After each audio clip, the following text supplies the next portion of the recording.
continuamos en primera hora en el segmento Su Cita con la Ley. Nosotros estamos acompañados, como siempre, del diputado Carlos Emilio López. Él es el secretario del Grupo Institucional de Promoción de Equidad de Género de la Asamblea Nacional. Diputado. Buenos días, Ricardo. Buenos días a usted también. Diputado, fíjese que yo estuve 2 semanas un poco desconectado de algunas de las cosas que han sucedido en el país. Sí supe de algunos casos de abuso sexual que habían sucedido, que creo que dieron bastante de qué hablar, y me gustó mucho que la gente lo expusiera y se condenaran, se hablara, se empezaran a preguntar qué se está haciendo, por qué estas cosas siguen sucediendo y pues para dónde vamos. Entonces creo que valdría la pena abordar ese tema el día de hoy. Pues. No sé a ustedes si le parece así como que pudiésemos hacer un marco legal y que la gente sepa realmente qué es lo que dice la ley en Nicaragua sobre el abuso sexual. El Estado de Nicaragua es sensible al tema del abuso sexual. Y una de las cosas que se ha hecho ha sido legislar, tipificar, definir y sancionar todas las formas de violencia sexual. No solo el abuso sexual es una de las formas de violencia sexual. Todos los ilícitos, todos los actos que dañan la integridad sexual de las mujeres, de los niños, las niñas, adolescentes e incluso de los hombres, está sancionado en la legislación penal nicaragüense. En el Código Penal del año 2008, estamos hablando que es un código relativamente reciente, se definen 11 tipos penales relacionados a delitos de violencia sexual. Y precisamente el capítulo que define estos ilícitos se llaman delitos contra la libertad sexual. Hay 11 tipos penales y hay varios subtipos penales relacionados a la violencia sexual. Entre ellos, violación, abuso sexual, estupro, incesto, acoso sexual, explotación sexual, pornografía y acto sexual remunerado con adolescentes, promoción del turismo con fines de explotación sexual, proxenetismo, rufianería, trata de personas. Y dentro de los subtipos están prácticamente los agravantes, como violación agravada, agravantes en los casos de explotación sexual. Yo quisiera focalizarme en 2 tipos penales. Sí, porque sí me gustaría en algún momento poder ampliar un poco sobre lo que significan cada uno de ellos. Sabemos que no todos manejan los términos de qué significan cosas como estupro, por ejemplo, qué significa incesto, entre otras cosas. Pero sí me gustaría entonces que nos diga. Focalizarnos en 2, en la violación y en el abuso sexual. La violación está referida a quien tenga acceso carnal, dice literalmente el Código Penal, o se haga acceder, introducir, que introduzca un dedo, un objeto en la vagina, en el ano, en la boca de otra persona y que para ello utilice la fuerza, la intimidación, la coerción, la amenaza, el chantaje, prive de la voluntad de su víctima. Quien cometa ese acto será sancionado con una pena de 8 a 12 años de prisión. Y cuando cometa ese delito con una persona menor de 14 años, se incrementa la privación de libertad entre 12 a 15 años de prisión. Ahora, el abuso sexual está referido a quien cometa actos lascivos, tocamientos en otra persona sin su consentimiento. En el abuso sexual hay una penetración, en la violencia sexual o violación hay una penetración en los genitales o en la boca. En el abuso sexual no hay una penetración, pero sí hay tocamientos, manoseos, diríamos popularmente, besos, y esto se hace siempre por medio de la intimidación, la privación de voluntad, razón, sentido, y cuando se aprovecha el estado de limitación, de discapacidad de la otra persona. Cuando se cometen estos actos contra un niño, una niña, una persona con discapacidad o una persona con afectaciones mentales, eso se considera como un agravante.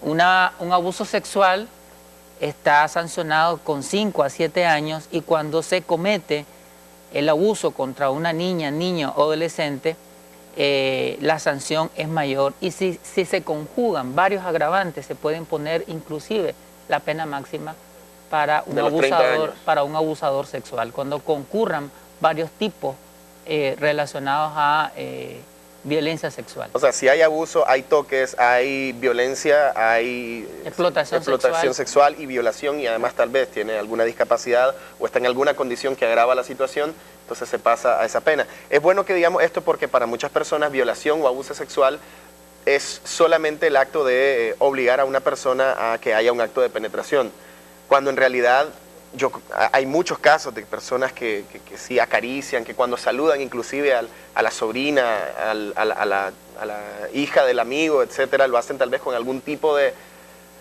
Es feo decirlo, lo que pasa es que muchas personas saludamos con afecto y muchas personas nos gusta saludar con afecto, otras personas no lo hacen con afecto, sino lo hacen ya con una intención una intención sexual.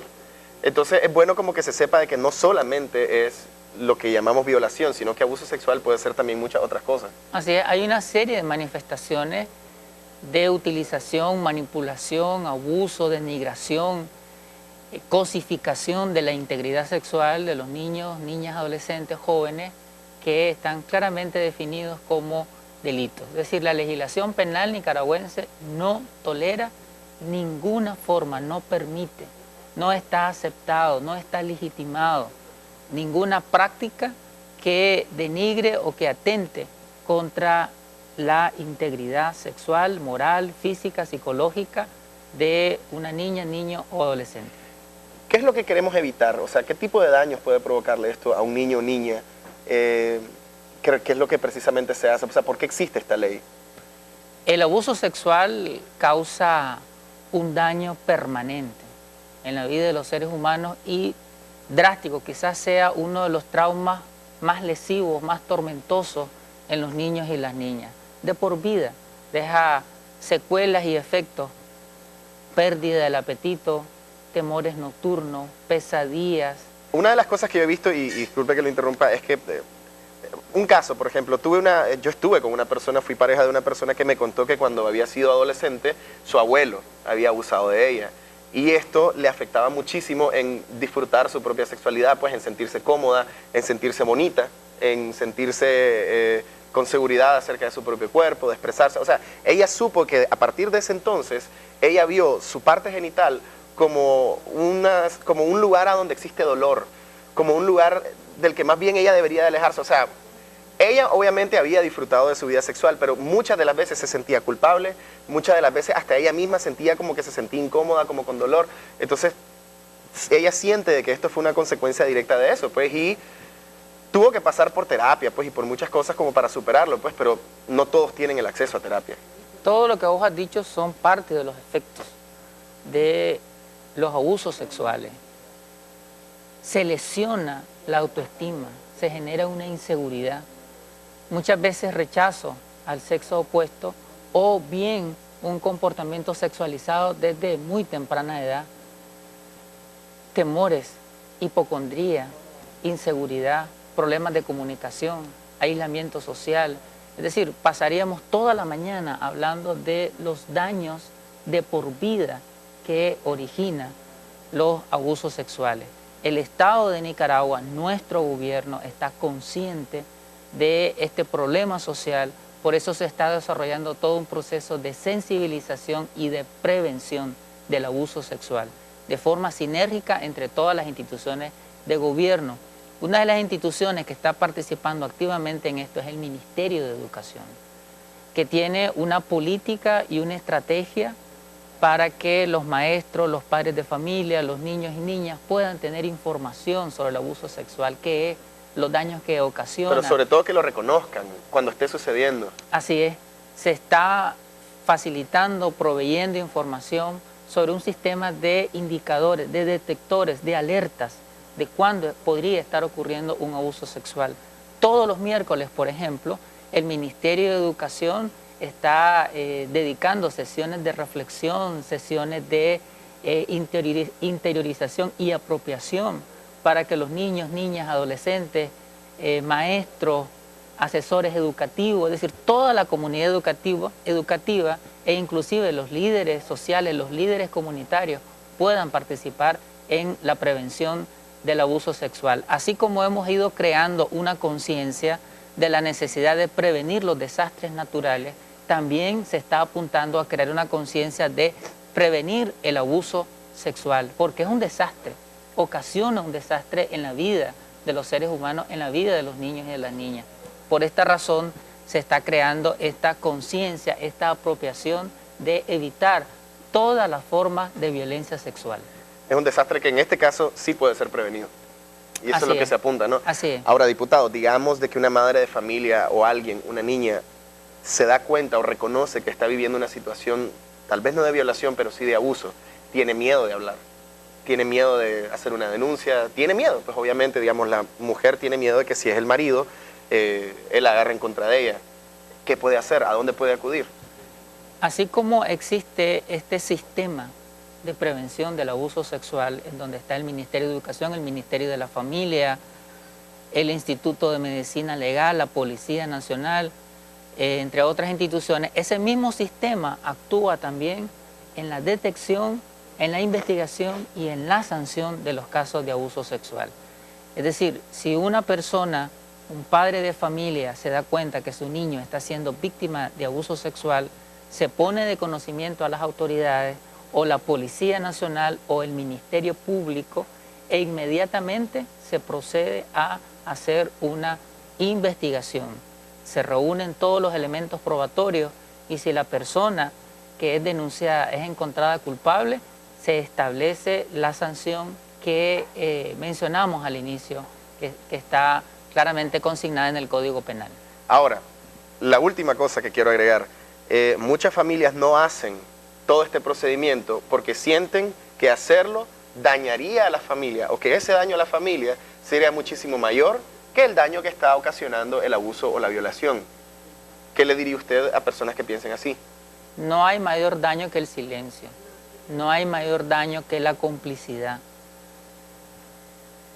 Dejar esto en el ámbito privado ocasiona un impacto de por vida en la vida de los niños y las niñas. Lo más sano, lo más saludable es ponerlo de conocimiento de las autoridades, creer lo que el niño o la niña nos está diciendo que ha sido víctima de abuso sexual, acompañarle, apoyarle, respaldarle.